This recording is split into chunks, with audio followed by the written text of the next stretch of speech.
This just in. Breaking news! Fyrakk is getting increasingly low for both Echo and Liquid. Meanwhile, Method actually able to down Tendril Sage Swift. Is this going to be a 3-horse race? Nobody knows. Privadoors, they're back on the menu, and increasingly more annoying for Dratnos and myself, as we're going to probably trash on them once more. And the Race to World First viewing experience. Do hard bosses make for a better viewing experience? That's what's going to be happening in today's Race to World First recap. All right, so let's start off with Fyrakk, which Mythic Fyrakk looks like it's quite nasty now. We've got more than 100 pulls in for Liquid, a little bit less than 100 for Echo, and Method, of course, just starting progression. And still the guilds are, both Echo and Liquid, kind of getting into the second phase. Liquid a bit further now, having gotten through one of those sets of ads, but Echo not too far behind. Of course, at the time of recording this, Echo have gone to bed. Mm-hmm. Liquid still have a lot left in their raid days, so I suspect that gap will open up. I mean, of course, it will open up further overnight, which will mean that probably Echo will be waking up substantially behind, but does seem like it's, with the current tuning, going to be probably a few more days before this ends up going down. Yeah, I mean, I think that there's actually been, for Liquid, there's been a lot of lust movement. I wonder what they were doing with their time off stream. Like, I wonder. I forgot that we needed to talk about that. They turned off their streams, right? Yes. Yesterday, which made sense, of course. That's something that I guess is a good topic to talk about, because it is something that I'm sure people will. It's a common discussion point during Race to World First, but of course, Liquid, being the guild that has the first reset, will be ahead much of the time, right? And they'll have a huge incentive to turn off their streams. I mean, in theory, it would make sense for winning the race in any given race to turn off your stream the whole way through. Problem is, you need the money so that you can do the Race to World First, right? And so that it's worth it for the org to have the team and everything like that, right? Like, doing it all in the dark is not viable. But once you're on an end boss, half a day or more ahead of the other team, and about to enter a phase that they're not going to be at for a while, if you stream it, you give them so much information for their planning that it makes perfect sense for Liquid to turn off streams in the spot that they were in yesterday. But given that, I was surprised that they then turned back on competition mode and weren't substantially that far ahead in terms of percent.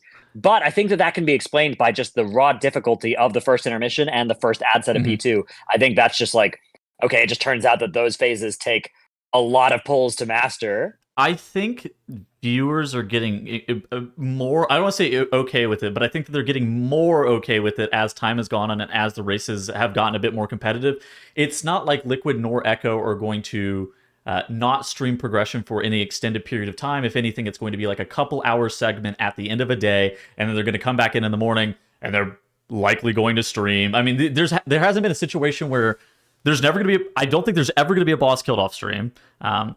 It unfortunately does kind of kill the flow of the Race to World First from a viewership experience a little bit, in a way that I'm not like super thrilled with, but at the end of the day, it doesn't break my personal viewership experience for the Race to World First. Yeah, I mean, it is, of course, any fan's right to be like, oh, I don't like this. I'm not going to be a fan of a team that does it. Like, obviously, both Echo and Liquid have done it at various times in the past, although I think Echo, just structurally, they have less incentive to do it, and I think they're not really interested in doing it again, even if they get ahead. But, of course, I mean, I may be hearing that now from some of them, but then as soon as they're in a position where the incentive is different, of course, it becomes very tempting to turn those streams off. So I don't know. Like, if you're a fan and you're like, yeah, I don't like this, I don't want to support it, I'm not going to watch the Team Liquid broadcast anymore, or something like that. Like, that's within your right. But if you're getting mad at them over it, and you're shooting flame on the forums or something like that, like, I don't know. It is just very, very understandable why Liquid are doing it, and why they are the team that has the most incentive to do it in any given race. They're just the most likely team to be ahead at any given point, and therefore to have an incentive to turn off streams. Yeah. I don't know why they're not further ahead. I kind of expected them to... Okay, so whenever they turned their streams off last year in Aberrus, they showed back up and Sarkareth was, like, on death's door. That's the thing, is, like, the Sarkareth stream turn off led to then, okay, we wake up the following morning and that boss is dead, right? Yes, that guy was gone the moment that they woke up. This one, it's a question, like, did they have a bad night of Prague when they were there? Were they experimenting with a lot of stuff? Or is it just the case that, like, no, it was a good night of Prague, and in fact, it just takes 50 pulls to go from 63 to 62% on Fyrakk, because there is a huge wall there of the second ad, or the first ad spawns of P2. Yeah, the intermission is... I mean, we were talking. And the intermission. We didn't Yeah. really talk about it like too much yesterday, but like the intermission is incredibly difficult, and then those ad spawns, those big boulder guys, plus like the healing ads that you have to kill off, are just like insanely hard. So let's kind of talk about some of the mechanics that we've actually seen from Fyrakk Mythic, because I feel like that's actually kind of nice to, if you're like going to jump in and watch like the final boss, like kind of what you would expect to see with this boss. So what are some of the biggest things? Like right now we see on screen right here these orbs that are crossing the platform. That's one of the mythic mechanics, right, Dratnos? Yeah, that comes out from the Dream Rend, which is the fall off damage thing, and it aims at players, so you're going to see them move slowly and baited away. Mm-hmm. These extra frontals come from these images that the boss spawns that are just aimed at random players while the boss is doing a tank frontal. And then there are also cleaves, where those same images will target players to do a soak on them. And that's what's coming out right now. Or no, not right now, but it'll be right after these frontals, where 3 people will get these cleaves on them. There they are. And they'll spread these out and then soak them. And you can only soak one unless you're blood decay, or else you will die. And so you need to spread them out because you take extra damage if you're soaking more than one. That's the P1 mythic mechanics. And of course, you have higher intensity on all of the other mechanics. The first intermission is this right here. Yeah. Assigns everybody at the start of the intermission either shadow or fire. Yes. And then you can basically only soak balls of your color. If you soak the other balls, you take 500% increased damage. If you soak balls of your color, you take 30% increased damage. And each time you soak one, you get an extra stack of that. So it does do a lot of damage, but if you get assigned those, and it's like half the raid gets shadow, half the raid gets fire. Yes. This is a private aura. So yes. Unfortunately, it is solved in much the same way as every difficult private aura, where everybody presses a macro, and then you use a weak aura to solve it. How does okay? So I know liquid, liquid. Like you were saying, they press a macro, and then it like pops up a list, and then it like assigns people. Where is it on the screen for Echo here? I actually don't see it. Maybe if you go back to the very start of the intermission, you'll see it, or maybe this is an early pull where they don't have it up yet. But yeah, maybe. Either way, let's see. So the phase starts, macros get pressed. Yeah, and then you can see he's saying, so he actually doesn't have the UI up for it, but they have positions assigned. This position assignment too, yeah. Yeah, so there's a basically like a little arc HUD that goes up around the dragon, like where it shows you relative to the dragon where you're supposed to be soaking. And of course, it's programmed such that any given person is generally going to be soaking in the same rough area each pull, but you can use that to kind of get an idea of like, oh yeah, I'm soaking the 3rd fire orb from the left, I'm soaking the 2nd shadow orb from the right, something like that, right? Is something that you get after everybody presses those macros. But I kind of hate that. I think it's so bad, yeah. It's like a mechanic like this is going to be very difficult to YOLO, because if you're YOLOing instead of using the macro and you kind of are just having people spread roughly to the same side each time, and you get unlucky and get, 8 out of 10 people on the left side have been assigned shadow, you're just going to wipe, right? So you need the macro you need a weak aura to prevent that from happening, because there's no way you're going to human notice that in time. So basically, it's a mechanic that will always be solved with weak auras, and except instead of it being solvable with weak auras directly, you now have to press a macro first, which I don't find to be a particularly fun expression of skill in this game. I think it's a very annoying skill to develop, and particularly I think the skill of writing a weak aura that interacts with macros going to chat channels is a much more restrictive skill to reward than just the standard weak aura coding skill, which you can use a lot more minimalist weak auras if you don't have to do that macro shenanigans, and you can do ones that'll be much more publicly codable. So I don't like how it creates further barrier to entry to the Race to World first. I don't like how it leaves guilds reaching this boss later to just kind of be either have somebody with a computer science degree on your roster, which a lot of guilds do, which is nice. But if you don't, then you're just waiting for Liquid or Echo to release their weak auras, or another guild to release their weak auras, because unlike other mechanics, this one is very like these. I mean, I guess now people will develop the skill of writing these macro private aura weak auras, but it's cringe. I mean, the problem that I see too is like, what is the alternative if you're not doing this still? Like it was never an issue, at least in my mind. It was never an issue of like the issue with private auras in general is like the mechanics themselves are the things that need to be assigned by weak auras. It's not like just putting a private or a flag on it is not going to make it not need to be solved by weak auras. It's like an issue of design of the mechanics. It's like whenever Blizzard makes mechanics that need to be solved by weak auras, think jailer bombs, think that soaking pattern. Like there are things that need to be hard assigned, and you have to have players that are like consistently in a correct spot on an inconsistent mechanic. That's when a weak aura has to be like self-assigning players, and those are always the weak auras that I personally have the biggest problem with. They're like assignment style weak auras, and so then it's like, oh, we put a private aura flag on this, so you're forced to YOLO it, except you're not forced to YOLO it, you're forced to code around it, which is stupid. Right. Yeah, like weak auras solving these mechanics is annoying, but weak aura plus macro is worse. Yeah. It's much worse in my opinion. Now, hopefully, this is just the evolution of private auras, and eventually they're going to get to a point where this macro nonsense is stamped out somehow. But yes, until then, I think we're at a point where it's worse than it was before, and hopefully worse than it will be in the future. Okay, so after you get through the private aura intermission phase, the boss goes up in the air, he comes back down, and then here is the second phase, which I think Liquid is the only guild to have killed, or to actually make any progression realistically on this part. I mean, Echo have made it to the first ads. They've gripped them all up. They've gotten some work done there, but yeah, Liquid have actually gotten through the first set of ads. Yes, so exactly. Differences here. There's a big healing ad, not just the little ones. There's a big tree that needs to get healed. That's like a Mistweaver special, is just bombing healing into that thing. And then there's a bunch of ads that spawn. Like on Heroic, they have a bunch more health. They have like 12 million health each, all the little ads, which is a lot. And there also is a Shadow and a Fire Colossus instead of just two regular Colossi. And the way it works is that like 4 people get targeted by a Shadow Bomb, 4 people get targeted by a Fire Bomb. Yes. The Shadow Bomb stuns everybody that it hits, and then the Fire Bomb breaks out any shadow stunned people that get hit by it. Otherwise, those people are just still stunned. So you need to. What Liquid were doing was they were having 2 stacks of 2 of shadow people, and then each of those stacks would have 1 fire person run on top of it, and the other 2 fire people would just explode out in Narnia. That was easier for them than trying to assign 1-to-1 stacking of a fire person to a shadow person. I'm not sure if that's still what they were doing, but that's what they were doing when last I checked. But that's all you have to do to handle those Colossi, and then you just have to kill them before they enrage. They have a lot of health as well. They have like 90 million health.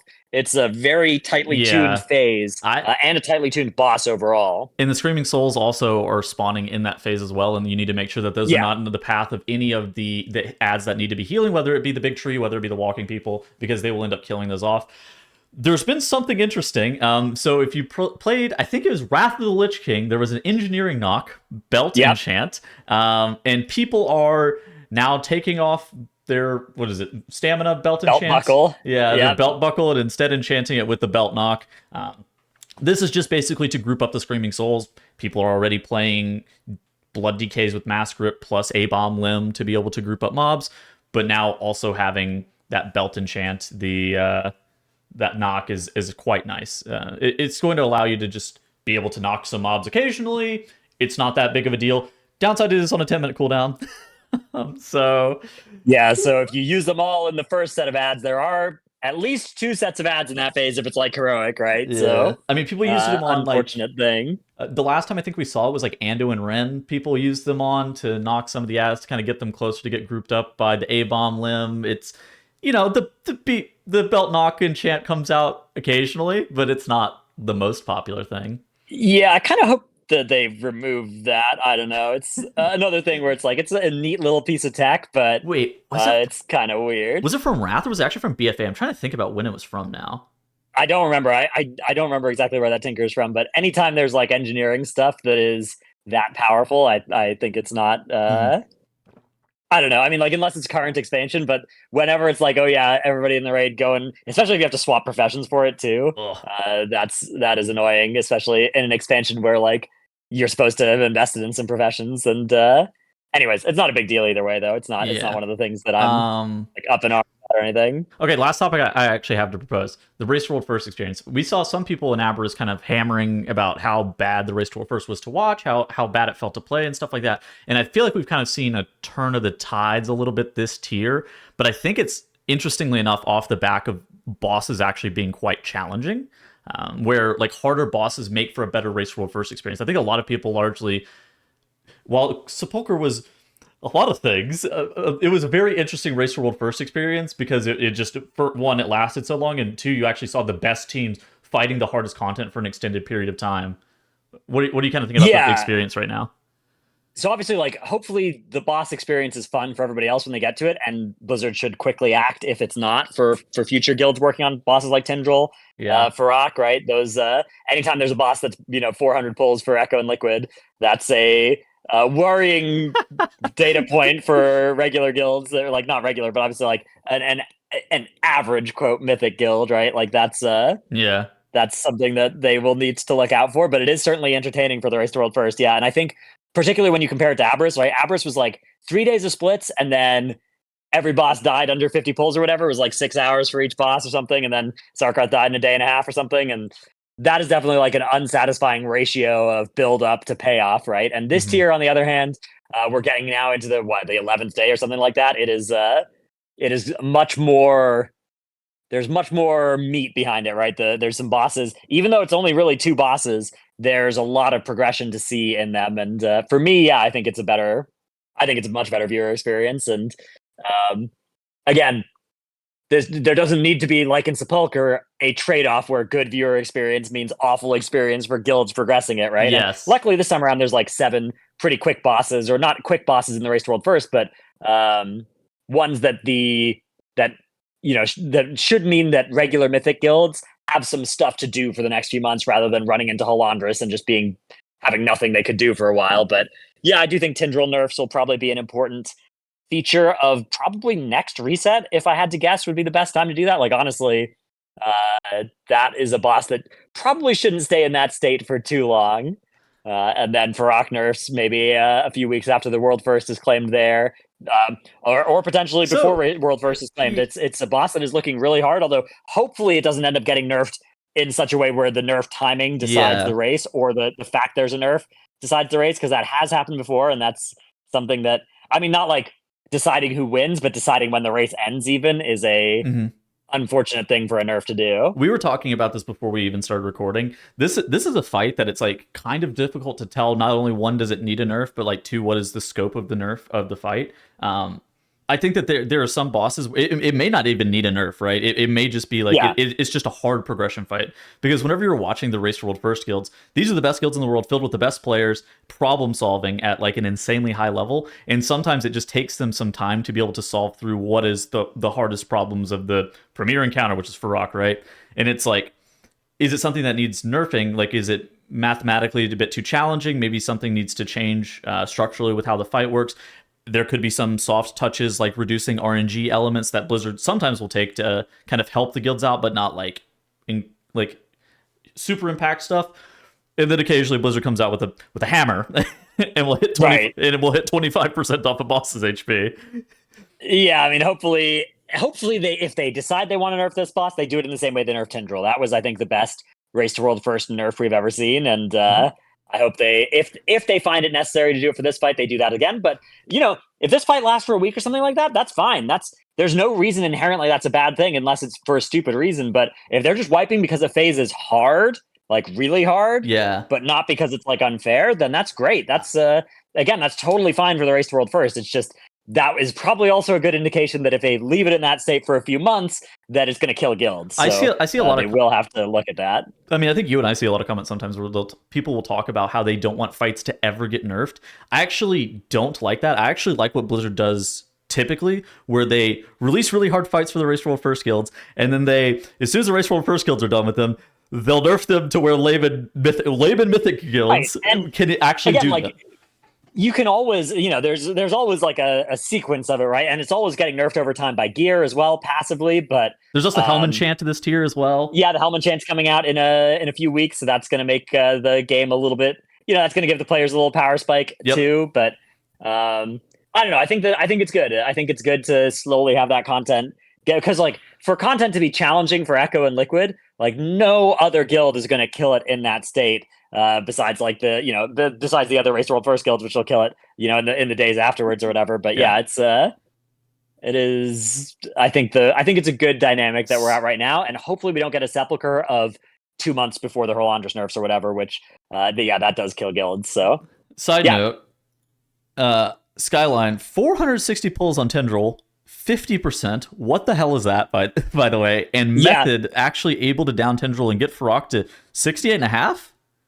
Yep, they're method or owning. They're definitely trying to make this a 3-horse race, and depending on how well the next few days for them go, they could do it. I mean, they were certainly reasonably close on Sarkareth as well, so we'll see how that ends up turning out. And Skyline, yeah, a guild kind of known for just blasting those pulls, right, slamming the pull timer, and Yeah. gotta respect it. Although, yeah, Tindril is going to be a boss that punishes that because that is a boss that requires a lot of strategizing. It's not one of the ones where you can just brute force your way through the pull timers, I don't think. What does a Method 3-horse race look like? So the intermission one and killing off those big rock elementals and summoning the screaming soul ads across the platform is a really hard point. So even though Method's at 68.5, they still have to prog and get all those orbs, like the Shadow Fire orbs that we were talking about earlier that had the private orb behind it. They have to make sure that they're able to get that dealt with. I mean, what does a Method 3-horse race actually look like from this position? Because they were a little bit behind on killing Tendril, but Yeah, I mean, I it would be that they play well the next couple of days. They play better than Liquid and Echo, and then they overtake, right? The same way any guild winning looks. Yeah, I guess. I don't know. I think it would be tough for them to win still. Yeah, I mean, there's certainly huge underdogs still in it, but This is the closest. This is the closest they've been in the past. I mean, they were very close in on Sarkareth too. They were about this close in Sarkareth, right? Which is like they were in firmly in third place, but they were within a day or whatever of the top two. Yeah, maybe this is the exact same as Sarkareth. Maybe you're right. Okay. Anyways, we'll be back tomorrow. Anyways, yep, we'll see you then. Later, everybody.